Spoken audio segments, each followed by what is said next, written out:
झांसी की रानी की बात हो रही थी, अब मैं झांसे के राजा की बात करूंगा। हमें तो सरसों के तेल ने लूटा, पेट्रोल में कहां दम था, और मेरा पकोड़ा भी कढ़ाई में नहीं डूबा क्योंकि उसमें भी तेल कम था। स्वच्छ भारत अभियान देखिए, चश्मा गांधी जी का, झाड़ू किसी और की, कचरा किसी और का फैलाया हुआ, और अभियान ये चला रहे हैं। मैंने पूछा इसमें आपका क्या है? बोले झाड़ू के पीछे जो एक छोटा डंडा लगा है वो मेरा है। आप करोड़ों की, दुकान पकौड़ों की, और संगत भगोड़ों की। और जब भी कहीं कोई ये बात अगर कर देता है कि भाई पढ़े लिखे लोगों को वोट दो, अनपढ़ों को मत दो, तो पता नहीं ये बात मोदी जी अपने ऊपर क्यों ले लेते हैं कि मैं पहले चाय बेचा करता था। बोले वो ठीक, इतना चिल्ला क्यों रहा है? आज अगर शाम को आप धीमे से अगर रिमोट कंट्रोल जैसे आपने ऑन किया, जोरदार आवाज, नमस्कार नमस्कार। कौन आ गया भाई? मेरा नाम राजीव निगम है। बहुत लोग जानते होंगे, बहुत लोग नहीं जानते होंगे। मैं मुंबई से हूं और एक स्टैंड अप कॉमेडियन हूं, हास्य कलाकार हूं। बहुत सारे टीवी शोज किए हैं, और इसके बाद आजकल बहुत कम कलाकार ऐसे रह गए हैं जो सामाजिक मुद्दों पे, देश के हालात पे भी कुछ हास्य व्यंग्य कर सके, क्योंकि उनका मुंह बंद कर दिया गया है, या खौफ के साए में रहते हैं, डरे रहते हैं कि अगर हम ऐसा बोलेंगे तो ऐसा ना हो जाए, ऐसा बोलेंगे तो ऐसा ना हो जाए, ये काम ना बंद हो जाए, उधर ना कोई भेज दे। लेकिन फिर भी शक्ति मिलती है सच्चाई की ताकत से। जब मैं भारत जोड़ो यात्रा में शामिल हुआ तो अपनी एनर्जी को बढ़ाने के लिए आया था, और वहां पर जो मैंने जज्बा देखा, जोश देखा, तो मैं अपने काम को और दुगनी शक्ति से मैंने करना शुरू किया। हंसी मजाक के माध्यम से मैं अपनी बात रखता हूं। हमारे आदरणीय फेकम फाक, झूठों के सरताज, 18 घंटे सिर्फ ये प्लानिंग करने वाले कि कल कहां तोड़फोड़ की जाए, किसका निपटाया जाए। 18 घंटे जो काम करते हैं उसमें से 9 घंटे वो ये प्लान करते हैं कि कल कौन सा झूठ बोलना है, और 9 घंटे वो बाकी का झूठ बोलने में जाता है। अभी झांसी की रानी की बात हो रही थी, अब मैं झांसे के राजा की बात करूंगा। बड़ी बड़ी बातें, इतना कंफ्यूजन, इतना झूठ क्रिएट कर दिया गया है, पूरा झूठ का इतना बड़ा गुब्बारा बना दिया गया, और रोज सुबह शाम झूठ, टीवी पे झूठ, न्यूज चैनल्स पे झूठ, और आपके व्हाट्सएप पे झूठ। मतलब कई बार तो अपने को भी शक हो जाता है, अच्छा ये काम हुआ है, बाद में पता चलता है ये भी झूठ था। विदेश चले जाते हैं, इतने साल से घूम ही रहे हैं, कभी ये देश में कभी वो देश में, और बाकी के लोग न्यूज चैनल में अरे बड़ा डंका बजा रहे हैं, डंका बज रहा है, डंका बज रहा है। हकीकत में क्या होता है वो अपने को पता है। तो एक किस्सा सुना रहा हूं आप लोगों के साथ, शेयर कर रहा हूं, गौर कीजिएगा।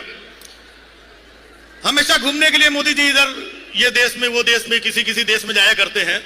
तो घूमते घूमते एक देश में पहुंच गए, वहां के प्रधानमंत्री ने हमारे प्रधानमंत्री का स्वागत किया, वेलकम मिस्टर मोदी। बोले धन्यवाद मित्रों। बोले मित्रों किसको बोल रहा है, हम अकेले खड़ा है इधर, नहीं आदत है हमारी।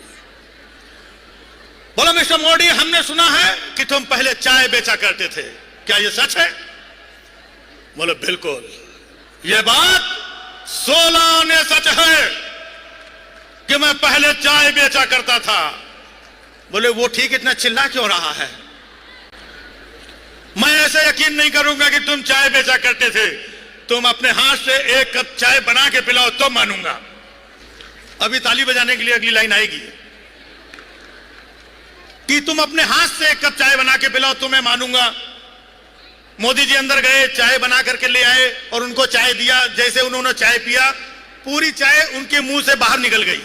बोले ऐसी घटिया चाय, चाय में इतनी मिर्ची, इतनी धनिया, इतना गरम मसाला, यह चाय में कौन डालता है? तुम झूठ बोलता है कि तुम चाय बेचा करता था। बोले नहीं भाइयों बहनों, मैं कभी झूठ नहीं बोलता। मैंने कहा था कि मैं चाय बेचा करता था, बनाया नहीं करता था। भाइयों बहनों, मुझे बेचना अच्छी तरीके से आता है, बनाना नहीं आता है। बड़ी बड़ी बातें होती हैं। आज जो हालात हैं, आज के हालात को फेस करो, इसकी बात करो। या तो पीछे चले जाएंगे 70 साल या 35 साल आगे चले जाएंगे कि 47 में ये होगा, 50 में ये होगा, 35 में ये होगा, 70 साल पहले ये नहीं हुआ था। तो ये इस तरीके की बातें होती हैं। अभी आपने देखा लाल किले से उन्होंने बोला कि अगले साल मैं फिर आऊंगा, झंडा फहराऊंगा, लेकिन आपने एक वीडियो देखा होगा कि इस साल ही वो झंडा नहीं फहरा पाए। और जब भी कहीं कोई ये बात अगर कर देता है कि भाई पढ़े लिखे लोगों को वोट दो, अनपढ़ों को मत दो, तो पता नहीं ये बात मोदी जी अपने ऊपर क्यों ले लेते हैं। अभी कल आपको पता होगा अन अकेडमी के एक टीचर थे जिन्होंने ये बात कह दी, उनकी नौकरी चली गई। तो जब भी कहीं कोई सच बोल देता है, हिम्मत जुटाता है, तो या तो उसकी नौकरी चली जाती है या वो अंदर चला जाता है। ये खाली काम शुरू करते हैं और शुरू करके निकल जाते हैं, आगे क्या होता है किसी को पता नहीं। आप लोगों को याद होगा शुरुआत में इन्होंने शुरू किया था स्वच्छ भारत अभियान, अभी कहीं दिखाई पड़ता है? उसका लोगो आप लोगों ने देखा होगा, गांधी जी का चश्मा, याद है? गांधी जी का चश्मा बना हुआ है। स्वच्छ भारत अभियान देखिए, चश्मा गांधी जी का, झाड़ू किसी और की, कचरा किसी और का फैलाया हुआ, और अभियान ये चला रहे हैं। मैंने पूछा इसमें आपका क्या है? बोले झाड़ू के पीछे जो एक छोटा डंडा लगा है वो मेरा है। मुझे तो एक बार गांधी जी मिल गए बिना चश्मे के, क्योंकि चश्मा उनका स्वच्छ भारत अभियान लोगों में लग गया। बिना चश्मे के गांधी जी मिल गए। मैंने पूछा गांधी जी आपका चश्मा कहां है? बोले बेटा वो स्वच्छ भारत अभियान वाले लोग आए थे, चश्मा लेके चले गए बेटा। जरा ये पता करो कि भारत स्वच्छ हुआ कि नहीं हुआ। अगर स्वच्छ हो गया हो तो मेरा चश्मा वापस दिला दो, क्योंकि मुझे कुछ साफ नहीं दिखाई पड़ रहा है। मैंने कहा गांधी जी आप चश्मा लगा भी लेंगे तो भी आपको कुछ साफ दिखने वाला नहीं है। ये बस खाली छेड़ते हैं मुद्दों को, बातों को छोड़ करके निकल जाते हैं। लेकिन हम सारे लोग आज यहां पर इकट्ठा हुए हैं, अलग अलग जगहों पे। ये जो भारत जोड़ो यात्रा से सिलसिला शुरू हुआ, संघर्ष करना पड़ता है और संघर्ष करने के बाद ही सफलता मिलती है। ठीक है, बीच बीच में बाधाएं आती हैं। आज पूरे देश में देखिए महंगाई से पूरा देश परेशान है। कहते हैं कि हमें तो सरसों के तेल ने लूटा, हमें तो सरसों के तेल ने लूटा, पेट्रोल में कहां दम था।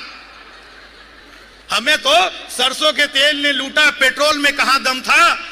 और मेरा पकोड़ा भी कढ़ाई में नहीं डूबा, क्योंकि उसमें भी तेल कम था।